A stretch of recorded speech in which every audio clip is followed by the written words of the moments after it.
She has her UK certified life coach. She's trained in cognitive behavior therapy and anxiety management by the Beck Institute.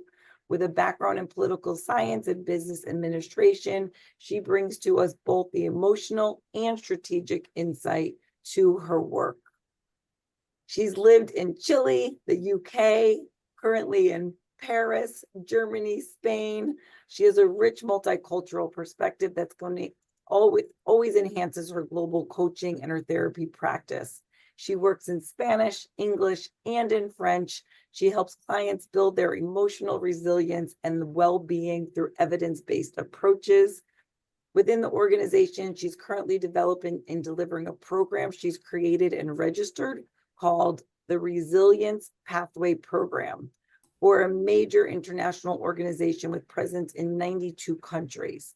In the academic field, she is part of the compliance diploma program at the Universidad Alberto Hurtado in Chile, which is held annually. She teaches a course called Awareness, Training, and Communication of Compliance in Organizations, and this contributes to development of ethical and resilient corporate cultures, which we know we need around the world.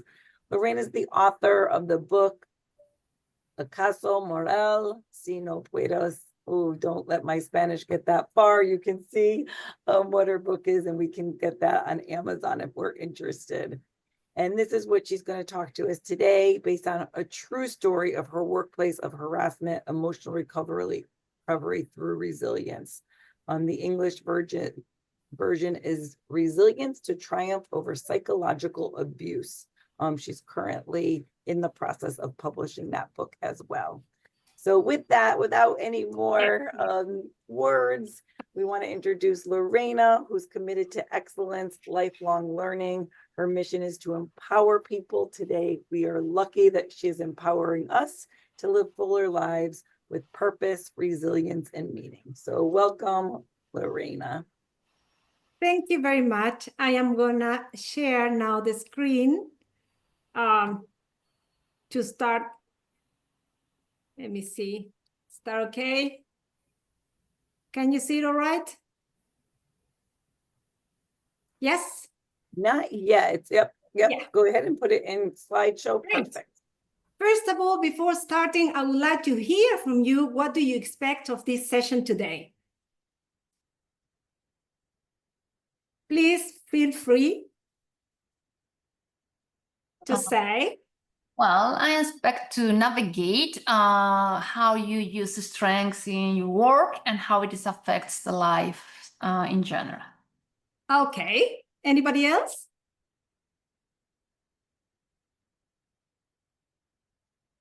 No? Okay. I think you're going to teach us some tips and tools to help our clients start the work by identifying and understanding those strengths and bringing those strengths into the changes that they want to see. Okay, great. So we are rather aligned there, because that's the first thing that we are. I want to be sure that I'm going to provide what you're expecting, which is very important. We know that. So first of all, the objective, I'm going to go very fast because I see that time is not as 1 hour exactly, and I'm scared already. Well, I'm going to show you all the paradigm shift that really helped me to make someone survive and to thrive through the most of the horrible experiences in life, which is when you start suffering moral harassment. Moral harassment can happen at work, in families, among friends. We never know when it's going to happen, because without wanting, we are all potential harassers if we are not self-regulated. What defines one person to be a harasser from the other is the repetition of behavior.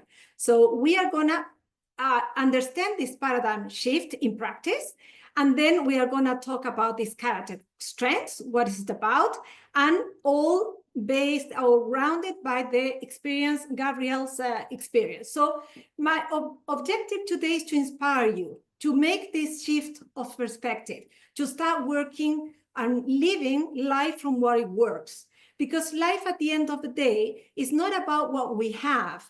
It's not about what we live. It's about what to do with that, which is something different. You know, we believe that we are going to be happy, we're going to be complete when I have this and that, when actually life is about what we do with what we currently have. Okay? Now, what happened with Gabriel's story? Let's start telling about this a little bit, very fast. You know, under the toxicity of moral harassment, people start suffering several circumstances. First of all, he was systematically undermined in all that he was doing. I mean, whatever he did, there was something wrong with that, or even they hide some information for him. Another thing, he was under manipulation and control. He was pushed to develop a whole project where he spent a month working. However, when the time of presenting the project, he was ridiculized in front of the others, and the boss didn't consider at all his proposition. He became isolated from the group, and the harasser was in charge of negating his presence because he was in charge of taking care of clients. So he was there, but he was negating his presence to clients. So then he started to receive lots of complaints saying that we were there on that day, and actually he was there, but nobody knew. I don't know if you understand, but it's the fact that when someone is there and the other says, no, he didn't come to work, and it's not true. Well, it ended in an escalating of violence in terms of behavior. All this was happening, and he was living in different aspects of his life every single day. So when he approached to me, he had already done certain way on his own. First of all, he had approached to psychiatrists, to psychologists. He was giving pills, anxiolytic, etc. However, nobody was resolving the problem because he had certain important barriers. And when he explained that, he was told, you have to leave. And he was saying, I cannot leave. Why? Because he had family. He had financial commitments. So he was trapped in a situation where he couldn't live from one day to the other. So he needed to feel stronger in order to take a better decision in the future. So he was having emotional burden. His self-esteem was very low, and he was feeling rather disorientated. When I encountered this situation, I thought, well, this is from the problem background, what we're seeing, but he's asking for help, meaning he's already resilient. He wants to overcome the situation, or at least he wants to feel stronger. So he has substance, he has potentiality there where we can work in and see what it happens. But it was a challenge for me too, because I had never treated a case like that. Anyway, first of all, I was reassured that he was not ill, mentally ill with a depression or some traumatic, living already some traumatic situation that was draining his energies to the point that I couldn't do anything else. Because, you know, we coaches, we cannot treat people who have certain mental diseases. And that's why I've continued specializing myself, because I found that there are lots of characteristics that they are interpreted as depression, but actually it's a moment in life where you don't feel well. We need to understand how our brain works in order to understand how our body reacts, and then we will discover that actually what I feel is not that I'm ill, it's simply a coping mechanism. For example, when you feel completely drained one day and completely exhausted, and 2 days, and then you start feeling concerned that maybe you are depressed or you are with anxiety, and actually your brain is only allowing your body to rest, is pushing you. You need to rest because I'm spending too much energies in dealing with your problem and all your ruminations. So it's nothing is par hasard. There's always a reason, and always keep in mind that your brain is there for 2 reasons. One is to keep you alive, and the second one is to make you happy. And when we talk about make you happy, how I'm gonna feel happy when in fact I'm suffering? Yeah, because you're giving the wrong instruction. You're feeding the brain with the wrong information. And that's why we need to activate our strengths, because one of our strengths is critical thinking. And critical thinking helps us to analyze a situation in a way to understand if that is a simple interpretation or if it is actually something that is really happening. So you will see how we develop all this in Gabriel's story. The thing was that his goal at the moment was just to continue working with emotional strengths until finding a new opportunity. I mean, he was like Tarzan, you know, Tarzan goes from one branch to the other, but he never loses the two. One, you pick up one and then the other. So that's what he was trying to do, but he needed the strength to jump from one to the other. And we said, okay, let's start working together. So in order to understand how we work, I need to explain you the disease model existing. This disease model is the model that had been developed by psychology for years. And since the beginning, when all the development of these studies started, and it's focused on illness and disorder.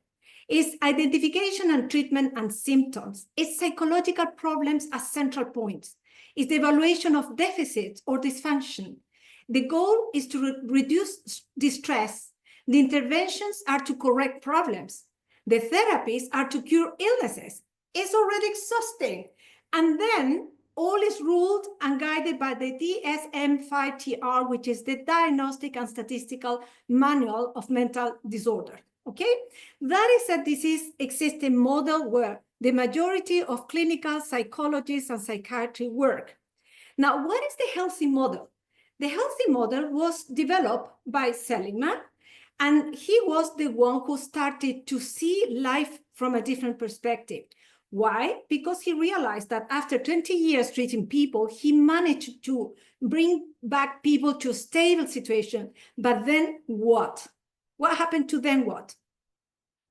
Nothing. I mean, they just kept absolutely flat. But the idea is to take the best of people, meaning to make them flourish. So he developed the opposite. He said, okay, let's focus then on well-being and flourishing. Let's identify and cultivate strengths. We are going to talk what our strengths are. The role of emotions as central points, because it's not all about a problem. Emotions have an adaptive role among its functions. They have several functions. However, the emotions are the ones that help us to adapt to different environments and to thrive in adversity. Evaluation of capabilities and potentialities. The goal is to increase life satisfaction and happiness. The interventions are to prevent mental issues and enhance well-being. And the therapies are to promote resilience. And all that is guided by the VIA, which is the Character Strengths of Virtues Classification, which is a very interesting test that we make at the first time at the beginning. So in order to understand this, I want to all, here we're going to leave this paradigm shift in the practice. Please pick up a paper and a pen. We are all coaches, so we all have our tools handy. And I give you 1 minute to think about an issue, a situation, a problem, a challenge, whatever you're living now, either in your life or maybe with a client. Some issue that one of your clients has. So 1 minute, please, to write down the issue.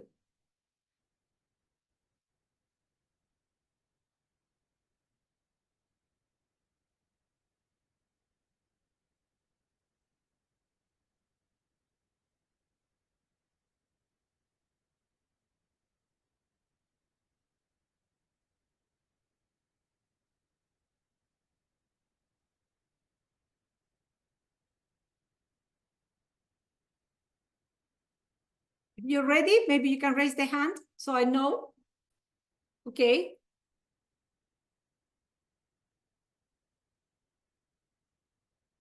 Now, to your problem, start writing the answers to the following questions, but please do it exactly as I ask you to do. It's just to prove the difference. What is wrong or not working? What is wrong there?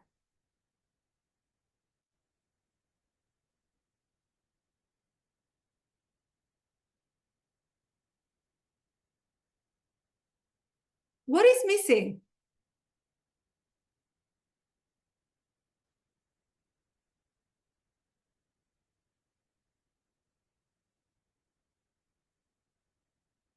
What's the impact on you and or around you or around your clients? You know their stories.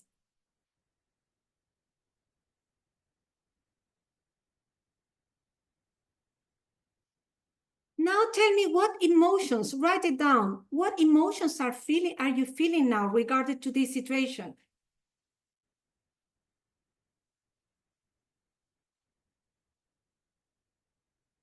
Try to identify.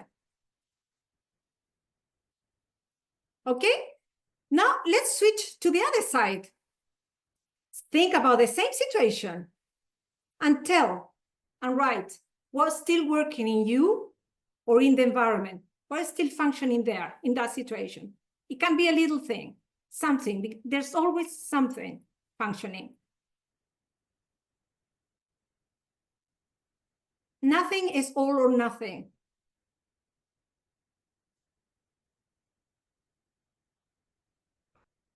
What have you already done that helped?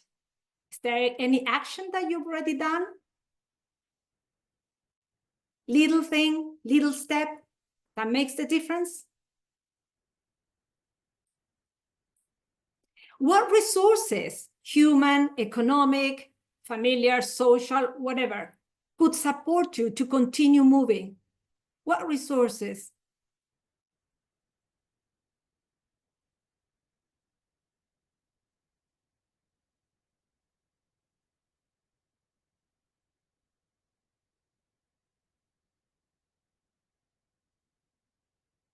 And now tell me, please, what are your emotions in place? Could you share that with me?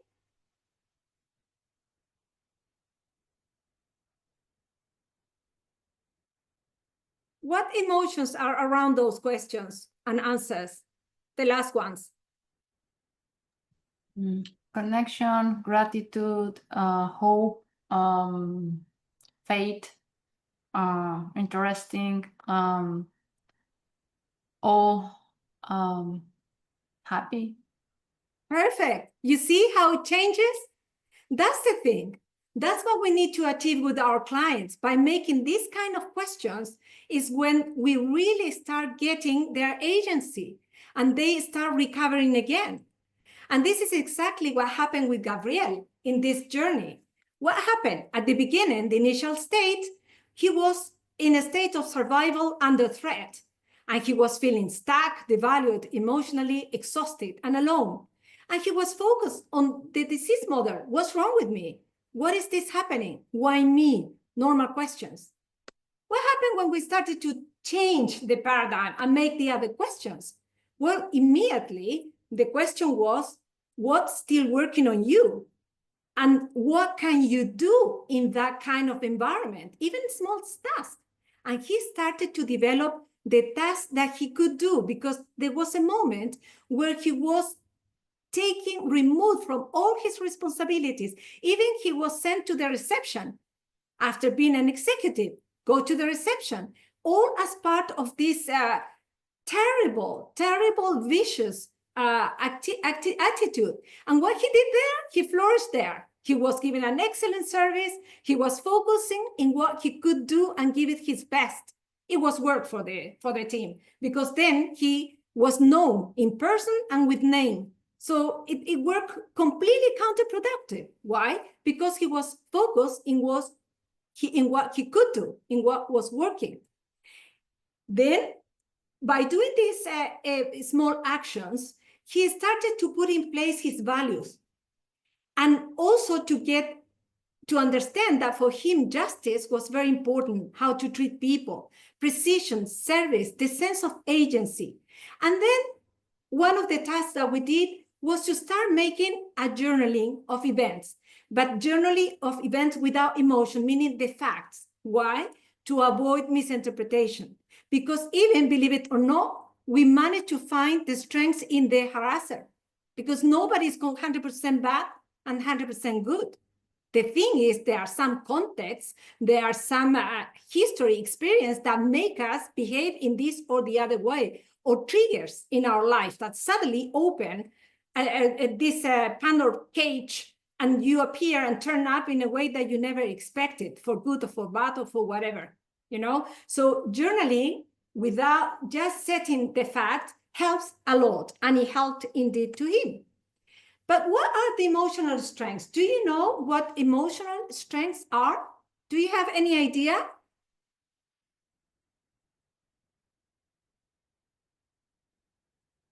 Please tell me if this is not a test. It's just simply to know if you know them, to go fast or slower. That's all. To calibrate. For me, gratitude, it can be an emotional strength. Yes. Yes, an emotional strength.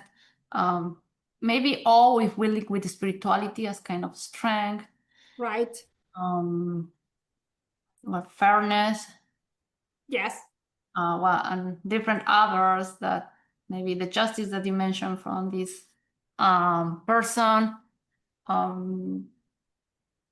Well, all the virtues that we have and the strengths that we can develop, and some are more linked with emotionals than others. Right. Exactly. That's the idea. The emotional strength is the result of a scientific study done by Seligman and Peterson in 2004. They studied before. They went 3,000 years ago in history. They compiled all philosophy texts, religion texts, and what they wanted to do is to find an answer to say what makes life worth living. And they found there that in all these writings, there were 24 psychological elements that function in every human being. And in order to test this, they created the VIA action test, and they have applied throughout the world in all the continents. And it happens to be that actually they proved that the same psychological elements are found everywhere. So let's think that whoever we meet up in a place, people, single people without any influence, we will have and put in place all our virtues. That's why I do believe in this world that is much more better than what sometimes news want to portray to us. So one of them, they managed to group these 24 psychological elements in 6 sets of virtues. The first one is wisdom and knowledge, which includes creativity, curiosity, love of learning, justice, perspective. Courage is another virtue, which includes bravery, honesty, perseverance, zest. Humanity, love, kindness, social intelligence. Justice, teamwork, fairness, leadership, temperance, forgiveness, humility, prudence, self-regulation. And finally, transcendence, which considers appreciation of beauty, and excellent, gratitude, hope, humor, spirituality. So what happened in the life of Gabriel when we saw all these strengths? Well, what happened is that collecting his strengths from wisdom and knowledge, he started to write emails based on facts. He observed more than using and used analytical thinking to defend himself. What happened with him? Through this journaling, he discovered that what he was doing was to establishing a case. And then he had an idea. Why don't I use this in order to defend myself instead of just writing down this to feel better? I would feel a lot better if I go through justice. And that's what he started to do. So the fantastic thing is that he, with lots of courage and self-regulation, he started to get focused, concentrated in gathering evidence, meaning when the harasser came with something bad towards him, instead of trying to defend, he let things happen, because then he had an evidence to write down to his boss to denounce that. And the good thing for him is that the boss was ignoring that what he was doing. He thought that he was just trying to discharge his mind. And actually, he ignored responding him, and that was the boss' mistake. So the more he started to collect all this evidence, little by little, he talked to a lawyer because he was feeling stronger. He talked to a lawyer and he said, what can we do with it? And then he started to continue by following the lawyer's advice. So he expressed his humanity. He didn't forget about that while keeping his clients' well-being, providing responses, etc. The justice, defending people's rights, despite the consequence from his harasser, because then he realized that what the harasser didn't want was that he defended others, because then he was shining and not a harasser. And that was the thing. So instead of him becoming a victim, he realized that he was a target. Nothing to do. So they started to change the language. So they were not victim anymore. There was a target. And as a target, he found the strengths to defend himself. He applied lots of self-regulation at work, and he focused in gratitude and in people's benefits in order to get meaning of his job. So this is one thing that we need to understand. Before doing that, think about this slide. Let's go back. Think about yourself. Which strengths can you identify of yourself here? What do you have? What do you think you have? What is your signature? Choose 5. I know mine is perspective, honesty, is social intelligence, spirituality, and curiosity. That's my Great. Anybody else wants to choose? But keep it in your mind if you don't want to choose. I can share. For me, it's Yes. great. I didn't go to all the lines because I stayed with the first one: creativity, curiosity, love for learning, kindness, and teamwork. 5, right? Right. Yeah, and I would say maybe I do well with the wisdom and knowledge column, and maybe I over-index on the temperance column, and I would like to over-index on the transcendence column. Transcendence. But Yes. transcendence, that's something to work towards, I suppose. Yeah, great. Thank you very much. Lovely. The good thing is that we all possess the 24. That's the good news. The thing is we don't know, and we use them in different contexts. But it's so great when we start discovering ourselves and your clients from what works in them, from their virtues, from their good things. But at the same time, everything has a double side, and we need to be careful, because if we think about we as coaches, our strengths, focus in the strengths, is normally we are all goal-orientated.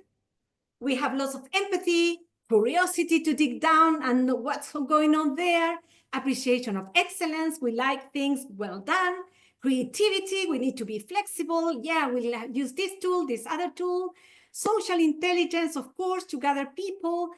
Altruism, which is fantastic because we all gather inside ourselves that we want to change the world. And don't say no, because we all have that feeling.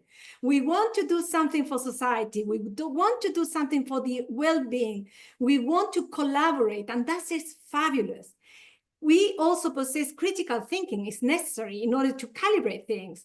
Hope, because without hope, we don't do anything. And self-regulation to keep the balance, especially when we're working. However, the overuse is also counterproductive. So what happened is because I followed also the Seligman's strengths therapy, which is absolutely wonderful. And one of the things that made me resonated a lot to me, and I really loved, he said that we make more mistakes for the overuse of our strengths than for weaknesses. And that is absolutely true.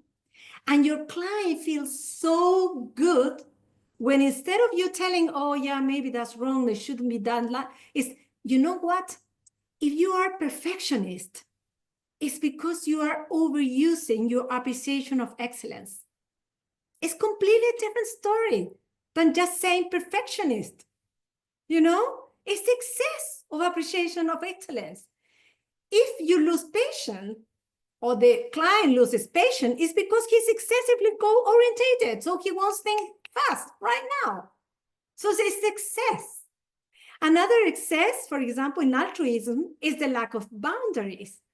I mean, when people want to give, sometimes they forget that they need to live on that too. You cannot give everything for free. It's so nice, you feel so good, but you can't.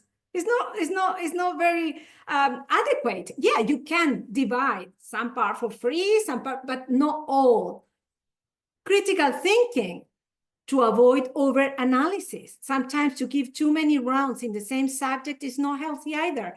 It's a signal, don't be guilty with yourself. It's just a signal that you are overusing your critical thinking. So when you see things from what works and that actually we don't make, we are not weak, or we don't have weaknesses, we simply exaggerate our virtues, life is completely different. And believe me, that the client, when arrives to you and you start talking in this language, is a completely different story.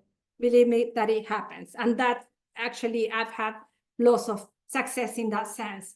Now, think about yourself. Which of your core strengths, this is just for you, which of your core strengths, when overused, might be sabotaging your coaching impact? Think about that. If you want to take a picture of that screen, go ahead and think about, because it's very good. We tend to overuse our virtues and sometimes we spoil our coaching. And how do we know that we spoiled it? Because we don't have the result we wanted, or we don't see our client shining, or simply the client doesn't come back, which is normal and it happens. We are not perfect, but we are perfectible. We can manage to be better, okay? Now, Now, in Gabriel's shift journey from survival to triumph, what happened at the end? And this is very interesting. You see that at the beginning, he just wanted to survive. But then when he started this journey of discovering his strengths, having a look at life of what it works, then he decided that he wanted to go through justice. So he changed his goal. And that was fantastic because he continued moving towards a new goal, which was more refreshing, more constructive, and actually together with his lawyer, he managed to win the case. Simply by applying his strengths, learn from what it works, and moving forward in a sustainable way, trusting in himself.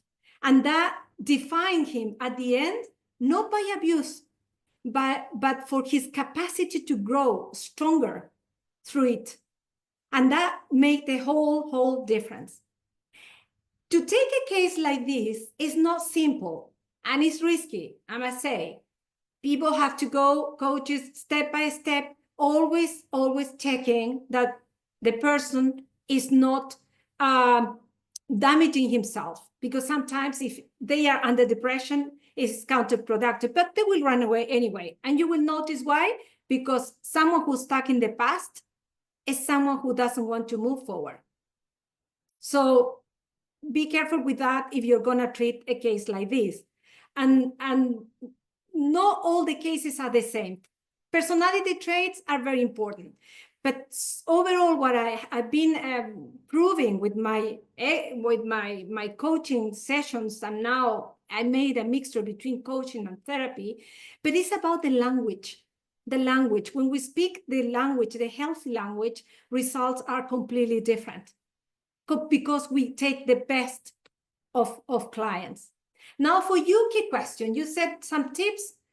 If you want to activate life from what works, for example, to shift attention to inner or outer anchors of stability, you can ask, even in the middle of this, what is something that's still working on you? Yeah, that is very, very good question, because people change completely. And if they say, no, I don't know, be patient and make more questions in the same area. Yeah, but think about what is working. Start by your surrounding. What do you think it works? For example, when I made this question to Gabriel the first time, I remember, and it's written in the book too, I remember that he said, well, I still have the job. And actually it was true. He was suffering, but at least he still had a job. Like he couldn't quit at the moment. He quit obviously after. But even before he won the case, he managed to quit because he was feeling empowered and he found something else. To reconnect, to identify, to identity, beyond the pain, can you recall a time when you felt just a little more like yourself? What were you doing? Who were you with? That enhances his strengths when he was good at something. To reclaim agency and reminds them of past resilience, What strengths or personal qualities helped you get through difficult times in the past? To focus on consistency and micro habits that regulate, what part of your routine still gives you a sense of grounding or clarity? And to cultivate awareness of positive micro moments, which is very important, is there a moment from today or this week that brought you a feeling of peace, pride, or even relief? To teach clients to develop themselves micro moments is very, very important because it activates the sense of all the neurochemicals of recompense, of accomplishing tasks, of doing something for good, tranquility, calm, sense of accomplishment, which is very important for your well-being. So the main takeaway, I don't know how much time I have. I've been rushing like mad, but we will have time for questions. But the main takeaway for you, the message, and I want to inspire you, is to continue moving forward from shifting from fixing problems to cultivating what works. To understand that strengths are the source of resilience, but it can be counterproductive when overused. And finally, the final message I want to give is that real life transformation happens when we help clients reclaim their agency. I mean, instead of telling what to do, is allowing them to discover their own capacity. It's not about our lives. It's about their lives. It's not about what we want. It's about what they desire. It's their role. Not because it worked for us, it means that it will work for them. We tend to believe that, but please, no. And we all have, I'm sure, experiences where oh gosh, it's not going to work because it's not me, it's him or her, but it's a learning experience, and clients understand that, and they grow together anyway. So for me, this is my message. I hope that it's not been so fast, I've rushed, trying to accomplish the timing. And over to you for your questions. I'm here to listen to you, absolutely. Well, the timing was perfect. Bravo, bravo, bravo. And Eric wrapped it up perfectly and hit the comments. And he said, from fixing problems to cultivating what works. And that's a perfect summary of what you've shared with us. Great. So at this time, if anyone has any questions for Lorena that you want to ask. Eric is with his hand. Yeah. Oh, well, very quickly, I just want to say thank you, Lorena, for such a thought-provoking presentation. And then secondly, yeah, I think there's a real tendency to get stuck in the negative narrative as a coach, right? And sort of like part of the ICF coaching is meeting our clients where they are. And if they're in a negative energy or a, sort of a descending energy, I think we're almost trained to sort of meet them there. And yes, I empathize with you and I feel with you, and I will go down this sort of descending energy path with you. And so I think this is a really important reminder that, part of what we can do is turn that around and, help them sort of pull out of that nosedive. But like I said, I think it's a trap, because I think we can fall into a little bit of an empathy trap where it's like, we are over empathizing, as opposed to, I think, Lorena, what you're suggesting, which is, again, it really resonated with me, cultivating what works. So shifting that perspective, but forcing the issue and not following the client exactly, but sort of not pushing it, but just edging it in a little bit of a direction. So thank you for that. It's something to consider. And I think it's something I'll be considering as I go through the next week of client calls. So thank you. Thank you. Great. Thank you, Eric. Valeska. Yeah, you left me reflecting a lot, especially we listening so many different approaches. And what is in my mind now is maybe we sometimes coaches stay too much in the problem, because then you think that this is how you are going to engage the client. Right. And there is that tendency of, maybe, I don't know if it's a tendency, but there is one approach that which is to amplifying the problem. So the client really needs you to live that problem. But what you are bringing is, if you, instead of amplifying the problem, you amplify the strength. Right. So the client will connect with you from a completely different perspective. This person is not the one who is going to help me to, who is not going to save me, but who can see my strength. And I feel powerful when I come to the session. And if I feel powerful in the session, I can really change things. Correct. I think it's a very, very interesting, and I have those two approaches in my mind now. Right. I'm very pleased that you got clear the message. It seems that everybody, I guess, got it.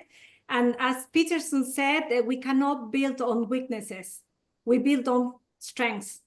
And that is another very clear message. And believe me, when clients arrive to you, because as I said, I not only do coaching, I also do therapy. And as therapists, sometimes I receive people really on the floor.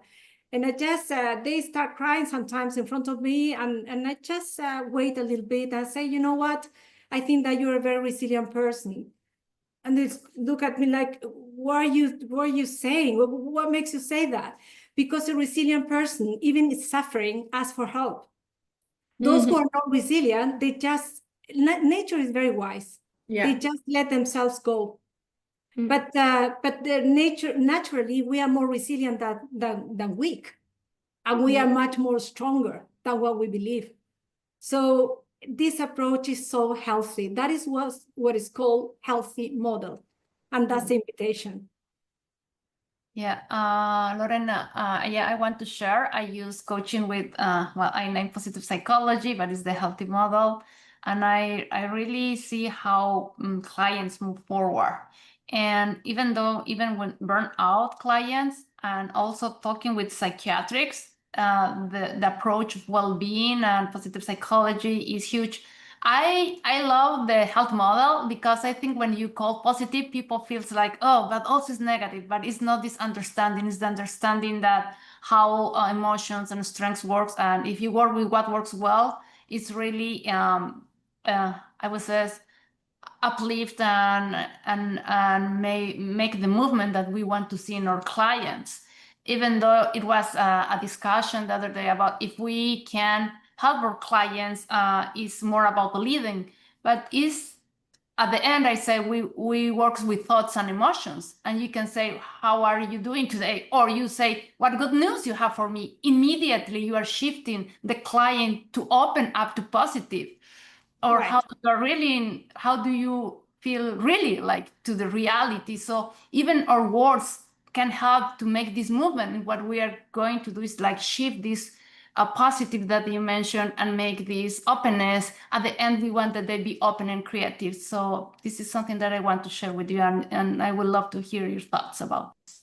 Yes, great for touching exactly the point of positive. Actually, that was a big discussion when I made my studies in positive psychology. I would disagree completely about that because it's not about positive, because being positive means that there's a negative. When emotions have a function of adapt, they have functions. So all the emotions are important, all are valid, all are useful, and all can be positive depending on the context and the intensity that we use it. So even the worst of the emotions can help us sometimes. Imagine at war, someone who has to defend his life, maybe anger can help really their life. So it will depend on the context, and it will depend on the intensity where we use it, and that is what we call emotional regulation. And in order to start mastering that, one of the main things that we need to learn, which is difficult, because it's so easy to talk about emotions, but it's so difficult to understand them. I mean, to say the word emotions, everyone can say that. Positive, negative emotions here and there. However, what is an emotion? What is the function that the emotion is, the role of emotions in our lives? That is the tricky thing. But one of the things that we can start learning is to learn synonyms, different emotions. That is a very good tool that I also use with my clients because to express emotions, when you start entitle them, is then when you start learning to manage them because you know what it is. Our brain needs a concept. Without concept, it's disturbing. We get disorientated. Well, this is a subject for another workshop, I think. It's so nice, it's beautiful, and especially I love the neuroscience, and everything has a reason. I mean, our brain is fantastic, so we need to learn to use it in order to get the best of it. But we are all absolutely well equipped, emotionally and cognitive speaking, so great. Well, thank you, Lorena, for this amazing presentation. I think this new way of connect with coaching and even though with therapy is just really new and is helping our clients to flourishing. Thank you for helping us to understand the overuse of the strengths and how it can really affect the clients. And what is next? Next is the virtual cocktail hour every from May 12 to 16 at 7 p.m. And please, still we are celebrating International Coaching Week, having a tons of events, amazing presenters and speakers. Please, everyone, if you want to share or just register, please do that. And well, I will say, please be free to give a feedback survey if you can scan the QR and help us with the survey. Thank you so much. And one more thing, for the ones in the South Florida area. So Katerina has organized for us a wonderful day on Saturday with Zumba, Qigong, and a picnic at Coconut Grove Park. So join us and in the name of a spirit of community. Okay. Thank you, Valeska.